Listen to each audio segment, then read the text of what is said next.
Right. So we did look at risk assessments last week, and I guess a piece of it we did cover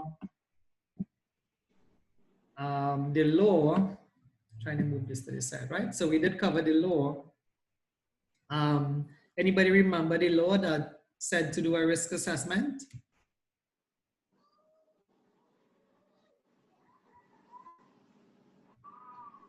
Anyone? Right, I'm seeing some internet issues coming up there. Hopefully you all can hear me okay, right?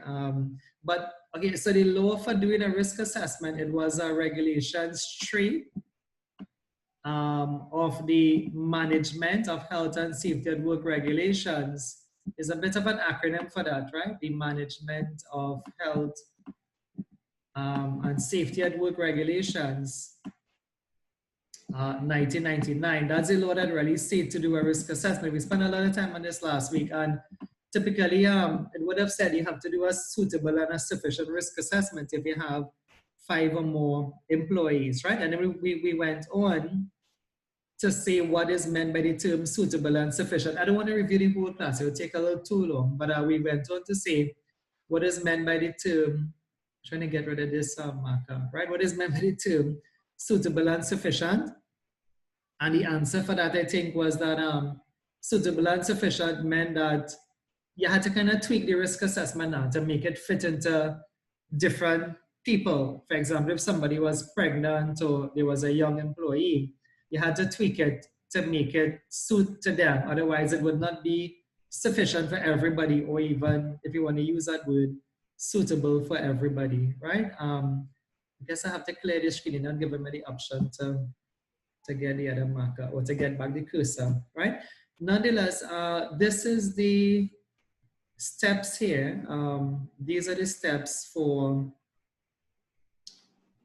the steps in doing a risk assessment. I think I told you last week, this is properly called INDG 165, I believe. I hope I have it correct there.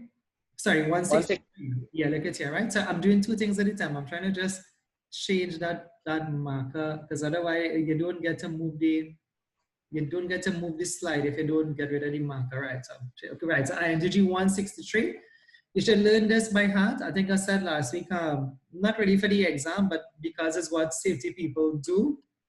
If you want, I can show you that now. I did I don't know why my share screen button has gone to the middle. Anyway, I did load up a risk assessment for you on the share screen button. I'm going to try to share this with you now before the class finish, right? The hour does go fast anyway. To see if you can see this one, I'm not too sure if I showed you this one last week, like what a real risk assessment looks like. And basically what we are seeing here is that even if you do come for the exam, and that's what you have to do in real life, the first step is to identify the hazard. You see it here. This is one from a real company that I did this year, right? As a consultant, you'll see the hydraulic components, right? Who is at risk? You put the persons down, the existing risk control, the risk level you calculated by using the formula likelihood by severity. Here I got 3 by 5, 15. What are your further controls? Then you reduce the risk. You give a priority, and then you give like a responsible person anyway. So typically what all risk assessments have is not rocket science. I was telling the class last week, typically, you know, I mean, these, I try to remember how much I charge a company for this one. And not this one, but it was a series of risk assessment. But it was more than, it was more than 10,000 TT. And it wasn't one, of course, but it wasn't 20.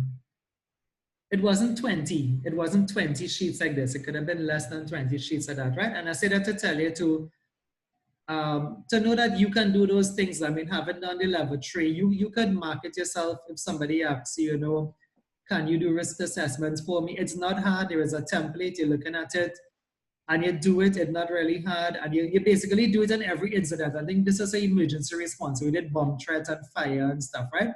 And then you can do the normal ones, but it's not rocket science to say that there is any big formula that you have to go and put into a calculator and all kind of thing. It's not like that. It's pretty much on this simple side, right? So this year could be an earning for you if you think of it like that in years to come.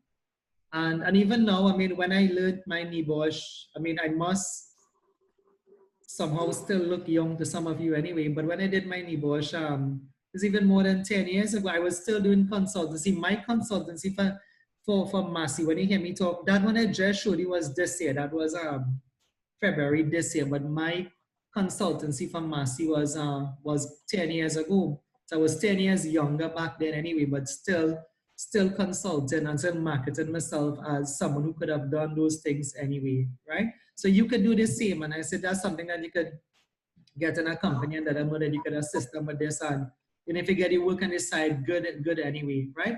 All right, so I'm moving on to today's lesson. So we did that already. So today's lesson, let me just probably show you how we'll tackle today's lesson, right? So today's lesson, what we have to do, we have to go within these points then. We have to go within most of them. I don't know if we'll be able to finish, but we have to go into most of them. Like we have to go into like what are the ways of identifying hazards, right? And again, if you can understand that, it may mean the lesson be easier for you, right? Then we have to go into like who could be harmed, and that's an easy one, right? Like who could be harmed. Step 3 is what you know already. Step 3 is the risk assessment, right? Step 3 is the risk. Move this, not to show what has reached down to the bottom there, right? Yeah, but step 3 is the same formula, which some of you all know, right? If we get to step 4 today, the thing about step 4 is what do you record on the risk assessment? So you're kind of going into the steps now, like what you record. And the truth about it is that the sheet I just show you is the record. The record the hazards. In other words, then the steps is like the record. You record the hazards, you record who could be harmed, and then you record here, sorry, not record, but the last step, review your assessment and update if necessary. To go into this one, you need to figure maybe 4 times to review a risk assessment. So that's what I mean when we go into the points. So let's go into the first one now, which is identifying the hazards. So here you have different ways of identifying the hazards. If you understand this, it can help a bit. So you see how simple this session is. This is just this is exactly what it says. How would you identify hazards? If you want, you can start with one that you know. You can start by doing an inspection, right? And you really only need to know about 4 of this. So how do you identify hazards? So you could do an inspection. You could take it from what you know now. You could do a tour. A tour is taking a walk, right? They call it a tour in the companies, taking a safety tour.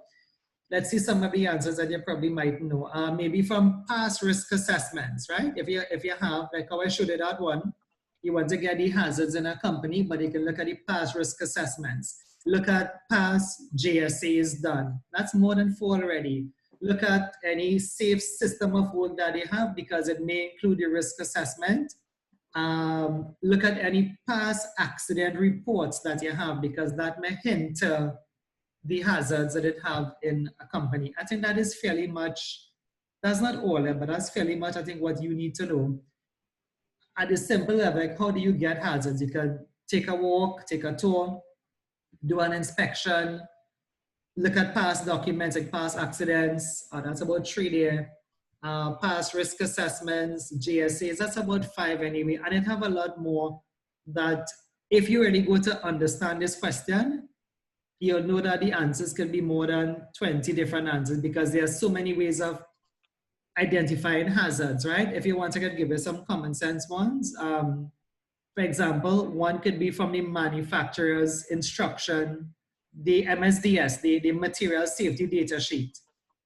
If you don't know what a material safety data sheet is, it's like the label, but better than that, it's more like a document that comes with the product that will tell you that this thing has a corrosive hazard, or it is toxic, or this drill, somebody could get punctured or stabbed if they didn't have the guard on, right? So the MSDS material safety data sheet could be a really good answer.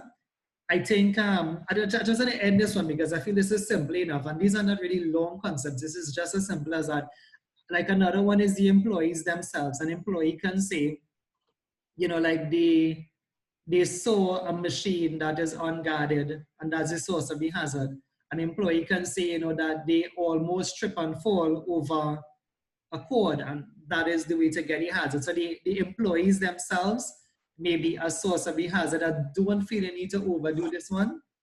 I think 4 or 5 answers is good enough, and if you're all okay with that, I think the simple ones are on this slide. Taking a tour, inspection, past assessments, employees themselves, past accidents. Those are the ways we identify hazard on an everyday basis. It have more to it, but like I said, does not discourse.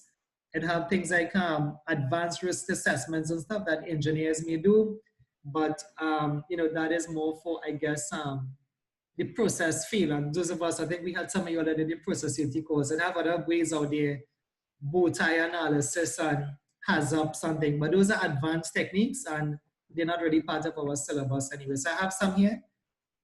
I'm not going to read them out because I mentioned them already to you. So you'll see them there. You can pick 4 from there and you have a good idea of where could you get hazards from, right?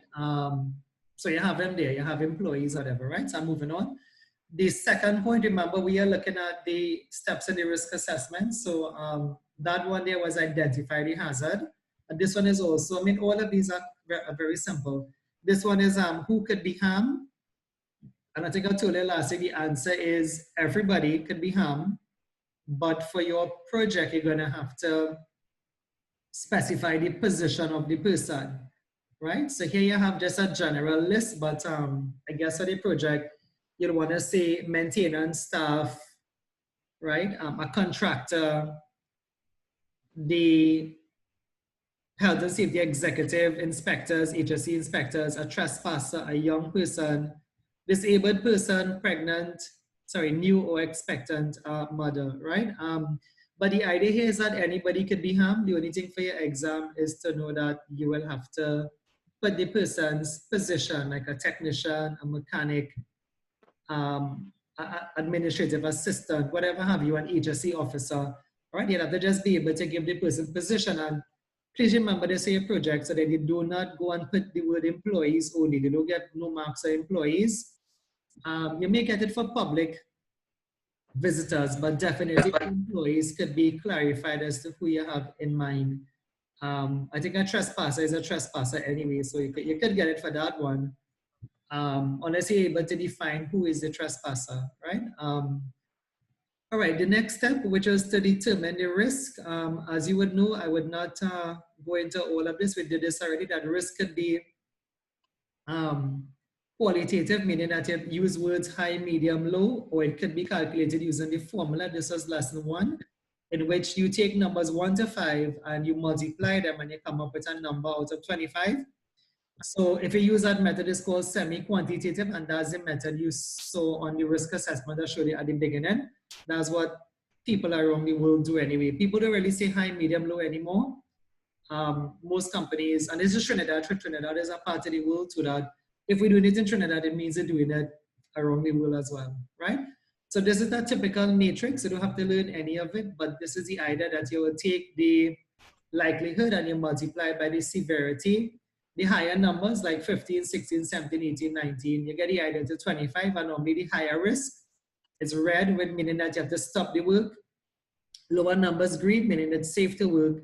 The yellow means it's kind of, you have to put actions in place, but the person could probably work. I don't know if you know that under the yellow, criteria here, you could still work, right? It's not that they cannot work, but the person may need a greater deal of supervision and precautions, PPE and stuff then, right?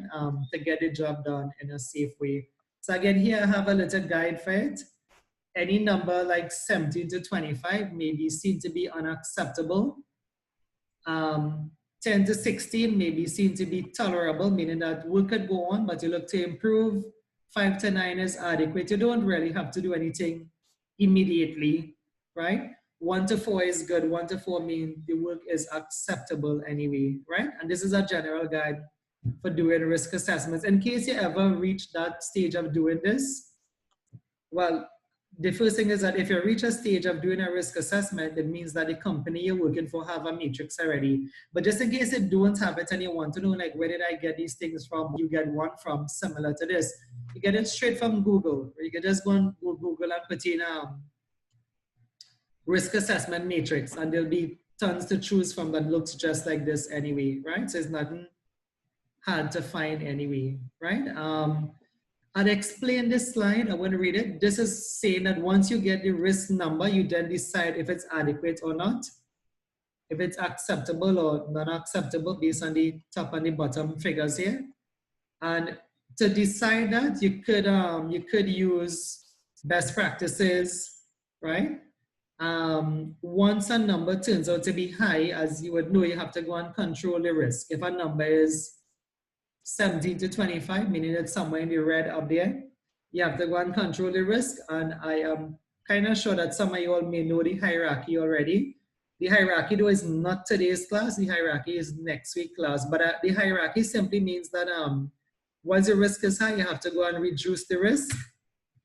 And I think this side is saying that that is what we find in management systems like OSAS 18001, which is now called ISO 45001, that you do have to go and reduce the risk to acceptable levels anyway. So nothing here to learn. This is just saying that risk reduction then, or controlling the risk, is a part of good management, right? It's a part of a good management, that you don't leave the risk high. Plus you cannot leave it high anyway, but it's a part of good management, right? Now, when you reduce the risk, I'll probably go and do one. You know, I actually have one. There's actually a video with one. Maybe I can do one next week with you all and give you all some practice with it. But I can do one for you all in a bit. When you reduce the risk, right? One of the things you have to know is that, let me just grab that marker back again, so you see it on this slide, right? When you reduce the risk, right? I think we did this before. We'd have done this in session 1 too, right? If you reduce the risk is equal to likelihood by consequences, right? When you reduce the risk, the thing is, with, well, likelihood by consequences or severity, right? Whichever one you are familiar with. Most companies say likelihood by consequences, but I think this course had in it likelihood by severity. Severity is just a flip on the word consequences. This is actually the same thing, just a different word to say the same thing, right? I was saying that when you reduce the risk, right, the best you can do is reduce it to 1, right? The best you can do is reduce it to 1. The reason is that the matrix then starts from 1. But what you would know is that 1 by 1 is 1, right? 1 by 1 is not 0. So the little thought there is that the best you do then, there'll always be something called, if you look at the heading here, residual risk. There's always something called residual risk. And residual risk is the risk that remains after you put your best foot forward then, but it would never go down to 0. It would always come back to a number. It might not be 1, it may be 2 or 3 or 4, but the point is, there is no way to get 0 on the risk formula, because the formula, the numbers start counting from 1 and not by 0. So the best you can get is 1 here and 1 on this side. 1 by 1 is 1, right? So what is residual risk? Is the remaining risk after precautions or controls have been implemented. It must be acceptable in terms of legal requirement, which it will be. I mean, if it's that low, it's going to be accepted. Acceptability can be decided on the tolerability of the risk. A risk can be tolerable but not acceptable by some. And you can discuss that as more discussion for the tertiary level, the more advanced students. Most of the times, if it is acceptable, it is tolerable, right? There are some companies, or the idea is that some companies may accept a high number, but not too high, right? They may accept a number like maybe, let's say they accept a number like 12, right? But then for some companies, that 12 that may not be acceptable to them, right? So 12 is definitely, you know, acceptable, but then some people mightn't tolerate that or accept that based on the fact that they may want to bring down the number more. But 12 is out of the danger zone, so 12 is definitely, you know, a tolerable number. And in some cases, it may be what the companies accept at the same time. I don't want to go too much on that because it's not too well taught out at the level 3. It's more done at the degree level. And that's more like a discussion that the students have to kind of enter into, right? But I'm sure you can see it that some people may say 12 is good, and then some people may say, no, we want to go down more, even though 12 is good, but they want to go down even more, right? So I have here an example of one example: an electric kettle overheated due to the failure of the thermostat. Now, an electric kettle is what some of you all have home in your kitchen. That's what they used to make coffee and stuff with, right? That's what I had in mind here. Nothing really complicated. Risk is likelihood by severity. The likelihood I made up here was 5. Severity is 4. 5 by 4 is 20. 20 is, of course, unacceptable because the numbers will be in the red region of the matrix. So some controls, regular maintenance of the kettle. There's something called portable appliance testing in the UK, which is a series of inspections that they do, right? Frequent inspection based on use, and then the risk would have gone down now. I would have dropped it a bit now. From 5, the likelihood with all of these regular maintenance and inspection and frequent, etc. It went on to 2. The severity, I put it as 3 because it's still a hot kettle. 2 by 3 is 6. And this could be seen to be adequate. Look to improve at the next review, right? Again, the whole thing about acceptable is that, and you have to work to know what I'm talking about, that some companies will say, well, how is the risk of being burned in the kettle still so high?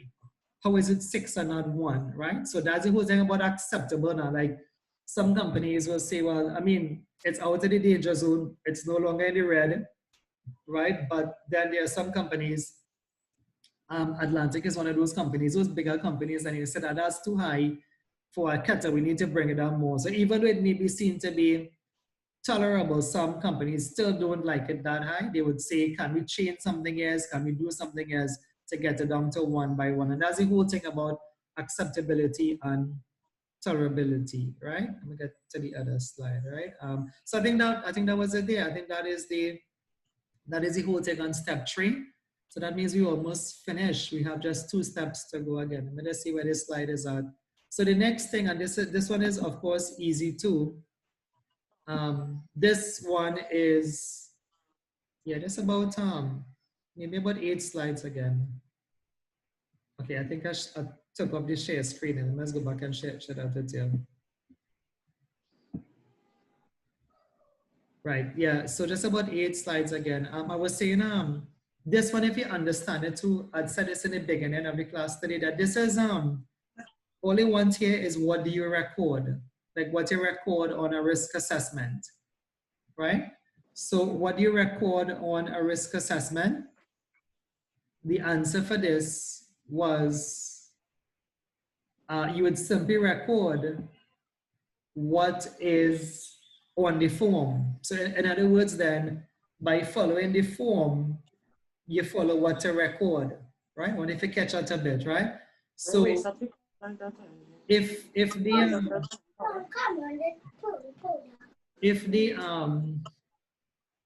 the form had on it, you know, record the hazards, well then that will be what you record. The recorded having it, the hazards. If the steps had in it, who could be harmed? Well, that's what you'll find. The recorded having it, the persons that could be harmed. So this is a little bit easy if you think of it like that. So I could probably jot down to the 3rd point. The first set of points just says what you need to do, right? But what do you really record in a risk assessment? You record the details of persons carrying out the assessment. You record the date and time of the assessment. You record the details of the location, people, equipment, and activity, the date of review, right? Right, now I can't remember what pages is what in your textbook, but I guess it would be that simple, right? That you record, the heading of the form is what you'll record. So if you look at this one here, the heading here then is what they would record, right? So if they say name, well, I mean, they won't say name because it's open book, but if they say identify something like 4 items on a risk assessment sheet, but then that's the steps. You identify the task you are going to do, you identify the hazards, who it would affect, existing controls, the risk level, this is the initial risk level, the 5 by 4, 20, then you put in further controls, and then you record the residual risk, which is the risk that remains after you put in controls, right? So clear cut as that. And again, I mean, the fact that if it is an open book exam, you turn back to your book, you turn back to your handouts, and you find them there anyway, right? So I wouldn't waste too much of your time with this, because you'll be beaten up the same point, of which you can simply get the headings as the answer, right? So the last slide, I guess, almost at the end of it, the rest of it, I guess, it's a bit of a disclaimer. I'll tell you what I mean by disclaimer. The rest of it is meant for the project, right? I'll show you what I'm talking about in a bit, right? So the last thing I said, if you remember the 5 steps, identify the hazards, who can be harmed, calculate the risk, record, review is the last step. You want to figure out here about 4 to 5 reasons to review a risk assessment. This is very similar to the class on policy, chapter 2. Whenever you have a change, then that is a reason to review the risk assessment, right? So if you think of some changes, then that would be a reason to review the risk assessment. A change in people, change in place, change in process. Some other reasons, if the time had expired, is only good for a year. So if a year passed, it's time to review. After an accident is an excellent reason to review a risk assessment. Change in law, the result of hygiene monitoring may have revealed that somebody is getting ill. So we need to change something. Maybe there is some contaminant or something. So we need to change something. And again, because it's a change, you want to capture that on the risk assessment as well, right? So pretty much straightforward. This I tell you is a disclaimer here. I was saying that word before. A disclaimer is, let me read it for you, and I'll tell you what they're trying to say at the end, right? Adverse events such as accident, ill health, or dangerous occurrences may take place even if a suitable and sufficient risk assessment has been made and appropriate preventative and protective measures taken. Such events should be a trigger for reviewing the original assessment. As I mentioned, it is a bit of a disclaimer. They're trying to say that the best risk assessment then is not a guarantee that you will be safe. If you read it over, you'll see adverse events such as accidents, ill health, or dangerous occurrences may take place, even if a suitable and sufficient risk assessment has been made. Simply saying the best risk assessment is not a guarantee that nothing will happen to you. You know, once you're on the job site, something can happen to you anyway, right? We did these, I think we would have done this. If we haven't done it yet, this is actually the last element. What is an accident? What is an incident? The definition is right there anyway, but this is more of the last element, right? And this here now, this is your project. So I think this 2 slides is your last 2 slides. I don't know if you want to just kind of take note of these 2. I would just say some stuff here pertaining to the project.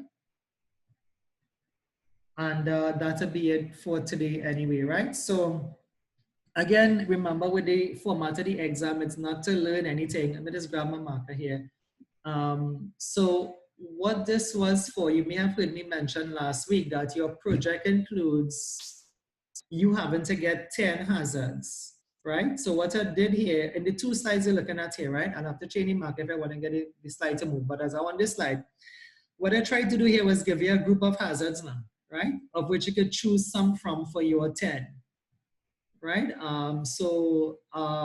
The project, if you were there and you hear little pieces of it as the weeks go along, you'll have to use a place of work or maybe somewhere that you worked before. I guess because of the pandemic, you cannot really go to much places. So you could use memory, you could use it from your memory. If you have never worked before, you could use the school. Of course, some of you all never came to physical classes by us, but you may want to probably use a school that you went to. Maybe you had gone to, well, we have all gone to secondary school, right? So you can probably use the idea of a secondary school, or from UE, St. Augustine, of course, they are also closed now as well. But the idea is that you're going to use a place of work or place of learning, and you want to come up with about 10 hazards. So that is what, I'll say this again for the second time. I was trying to give you like some clues here now, like your hazards could come from here. In case you were left, by the way, it's a form to fill out, right? The project is like a table to follow. That's the risk assessment form anyway. But in case you were left scratching your head trying to think about where do I get a hazard from, but you can look at this list right here, right? And see if anything here 10 to 1 it would pertains to where you are at, right? Slip, trips, and fall from height, falling objects, collision with objects. A lot of places have these things. Trapping, crushing, under or between objects. Manual handling, very common. Contact with machinery or hand tools, electricity, transport, contact with chemicals, including things like bleach, in case you had to worry if it was a complicated chemical. The answer is no. It could be something as common as oil, flammable substances you may have around your home, like maybe kerosene, right? Asphyxiation, drowning, fire, explosion, animals could be a hazard. Insects, by the way, violence, and it goes on in the other slide. So what I'm saying, if you use this slide, when we start that project, numbers that it would not be next week, but it'll be the following week. I told you 2 weeks away. So this is one of the weeks, right? The next week is the other week, then the other week will be the project. You could simply have a starting point from here. Also, in case you forgot, which you probably didn't, but your second textbook, right? The second textbook, every chapter is a hazard. So, and then those of us of the green textbook, it starts off from chapter 7, I believe, right? But the other book, those of us who have it, is called NEBOSH 2. That book has in it, every chapter then is a different hazard. So in case you're looking for hazards, look no further than, well, the slide in front of you, look no further than the book you have in front of you. And I can't see where you can't come up with 10 there, but if you should not come up with the 10 as yet, you can look to the internet, of course, because it is, all these things are now, open book type activities anyway, right? I want to take that cursor off, or the marker off, sorry, to get to the other slide. Right, so last slide for today and then we finish. So the other slide have some other hazards here: chemical, physical, biological, psychological.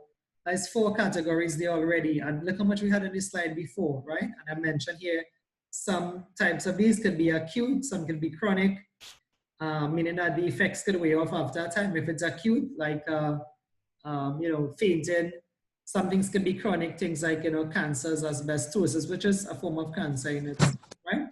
And that's it. Hi, sir, excuse. Yeah, hi, yeah. This session will be uploaded to YouTube, right? It would be, yeah, because I am recording it, yeah, right? I'm having some trouble connecting. Okay, right. So yeah, I would take that into consideration and try to load it up, if not today, tomorrow then, right? Because I am actually converting, there's another video converting for the class I just had, the diploma class anyway, right? But if you say that, I'll just store it one time, and as soon as it finished converting, I'll try to upload it anyway, right? So tell me what you think. That's the end of today's class. I mean, we have finished earlier before, so I mean, when we finish early, we should take advantage of it, because there are some days when you start your project, it goes till about 1:45. We have had classes that long anyway, right? So see if you get it a bit. The from last week class, just trying to get back to this slide, was the steps in doing a risk assessment. Today we went into the steps. It wasn't hard. It's kind of like, how would you get hazards? You do a walk, you do an inspection, you look at old documents. Who could be harmed? You just give the people position, trainees and technicians and mechanics. How do you evaluate the risk? You use the formula, like by consequences, 5 by 5, record your findings. What to record? Is the heading on the tables on them? Like, I could probably go back and show you the one I was showing you just now. I'll do that just now, right? And then review your assessment is whenever you have a change, right? So again, what to record? I showed you this at the start. Let me just show it again if I have it still on the screen there. So what to record, it's the simplest answer out. You record simply what you see on the form. Everybody can see the form? Yeah? Just let me know, because sometimes I share these things and everyone could see the risk assessment form there. Just nod. Okay, yeah, okay. If you're not gonna, yeah. Okay, Yes. okay, right. So I was saying, like, I mean, literally there is more than 10 answers here, because anything on the form is an answer. What do you record? If you want to start at the top, right? You record the location the assessment was done. You record the date, the 16th of September 2019. You record the date of next review. If you can see that in the corner there, that will be the 15th of September 2020. The reason for that is that a risk assessment is good for a year. So the 16th of September 2019 to the 15th of September 2020, right? If you wonder how come I said I did this in February, well, The answer was that normally when a company contracts us, right, we do this like over a period of time. So this was for what we call STO, the STO local audit. And the preparation then to get the company in gear would have started since, well, September last year. And they had the audit February this year, right? 2020. Anyway, nonetheless, what do you record in a risk assessment? The person who did it, you see here, assessment conducted by Samuel Shadrach, consultant, reviewed by Mr. Glenn Singh. You literally can put anything on what to record.